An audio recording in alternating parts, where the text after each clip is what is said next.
What is happening is this talk about Eloy Jimenez, because he has been a guy that has faced a lot of criticism coming over from Chicago, right? There's a lot of things you can see. It's if you don't live under a rock, Chicago media, even some personnel that worked for the team, didn't seem like they were as fond of Eloy Jimenez, right? But I think the thing that we have to remember what's going on here is sometimes a change of scenery. Now, look, this is not me saying this. We want to give you guys why people were saying this and what was being questioned with Eloy. Is that fair to say, guys? We can say this? Yeah. So what people were questioning with Eloy over time was his drive and the hustle and maybe the desire and work ethic to keep pushing. He's had a lot of injuries. He was supposed to be a cornerstone. There's been a lot of disappointment. He got paid early. And the White Sox clearly were ready to move on. He hasn't played more than, I believe, 121 games in a season since he's come to the big leagues. But one thing he can do when he's healthy, the dude can hit. The dude can hit, but he's not going to play outfield. He's going to have to DH. But so far for the Baltimore Orioles in Cleveland, him in the middle of the order made a drastic difference and impact right off the gate. Time will tell, but right now it looks to be a move that could play in the Orioles' favor. Zach, do you want to go ahead? Yeah, I just wanted to go over his stats real quick. Just obviously it's a 3-game sample size, but he is sitting here hitting .556 with 5 hits, 2 RBIs in these 3 games. He has struck out once each game. He's going to do that. It's Eloy Jimenez. But like you said, Rip, I think the expectations for him, like obviously it's super fun being like Eloy Jimenez is like saving the team and everything. If he is able to be that DH that you can put in versus a lefty, instead of having to use both your catchers in the lineup, instead of having to bat O'Hearn versus a lefty, he's going to be extremely valuable to this team. But the biggest thing, and it's kind of what we've alluded to, is can he stay healthy? There is no question when he is healthy, the guy can hit. And especially against lefties, the dude can rake. But his biggest struggle throughout his career has been staying healthy. So if Eloy can stay healthy and just find a way, through the rest of the season to just continuously help and be in the lineup against lefties, I think he is going to be a perfect fit for Baltimore. It's a move that I don't think any of us saw coming, but now that it's happened and you start to see the thought process behind it, it's like, okay, I see why we did this and it could work out. Yeah. I mean, Rocca, you had a thought you want to go with? No, I was saying, when if we were thinking about, okay, the Orioles trading with the White Sox for a bat, everyone would have kind of pointed to Luis Robert Jr. because he was the one. Well, but like Luis Robert was his name was thrown out there in the trade market, and that was a guy that was thrown out there. The White Sox could potentially move him, and while it was potentially unlikely the Orioles were going to get him or send prospects over to get him, they did get a bat from Chicago. And what was one of the biggest things that we talked about the Orioles getting at the trade deadline? It was, okay, we want them to go get a starting pitcher. Check. We want them to go get an arm for the bullpen. They got a few of those. Check. Regardless of how you feel about the players that they got. And the other thing was a bat. Yeah. You wanted them to go get a bat, and they got 2 bats. And Eloy Jimenez, in his short time here in Baltimore, has injected some offense into a lineup that was struggling for a bit in the second half of the season to start. I mean, even towards the end of the first half, runs were just disappearing. It was like, where is the team that put up 17 runs on the Yankees in New York, in the Bronx, against one of their best pitchers that they had? So to see that, you talked about, huge vibes guy.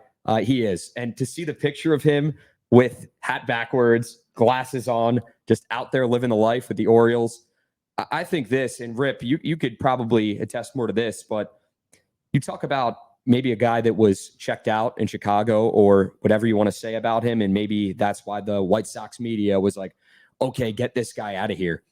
When you're losing and when you're in an environment that may or may not be accustomed to winning in that point in time, when you're just constantly just playing losing baseball, it's going to take a bit of a toll. Now, I'm not saying that any player should go out and just, pack it in and not give their all. And I'm not sure if that was the case in Chicago or not with the White Sox, but your environment in everyday life, it just doesn't have to be for an athlete. It can really take a toll on how you go about your everyday job as well. I mean, am I wrong in saying that? So here's the thing. I think everyone can understand whatever you do in life, when you are in a place where you feel like it's you could say it can be toxic, it can be negative, where it's sometimes bringing out the worst in you. In some cases, you can say, well, hey, you got to make your own impact, right? You can control what you can control, which I agree, that is true. You got to be able to battle through even when, for my language here, but when shit hits the fan, how do you handle yourself through adversity? That's a character thing. That's a big thing. Now, having said that, we all know what happens when things weigh you down. And I'll tell you what, man, when you're in a locker room and you're losing over and over again, and you feel like, and it's just no secret, manager there, Chicago, has lost that team long ago. This is a very dysfunctional group right now. They're trying to turn it over. They got a lot of great guys there, but they're not winning games. So when you constantly keep losing, you feel like you have this struggle. Now let's talk about with Eloy's case right now. I can't speak on being in there. I don't know the guy. But if we're talking about availability for Eloy Jimenez, he has played 120 games once since his rookie season in 2019. That was when he played 122 and finished 4th in the Rookie of the Year voting. He had 31 jacks. Since then, these are the games that he has played in a season. COVID year, let's take out, because that was 55, shortened season. 2021, 55 games. 2022, 84 games. So far in 2023, he had 120 games, hit 272, 18 jacks. That was his best year since 2019. And so far this year, he's played 68 games. So the thing that you're just noticing is, can you be dependable? This is where the move for the Orioles, I think a team contending, Rock, to your point of what you're trying to say, this is a place where you can prove yourself again.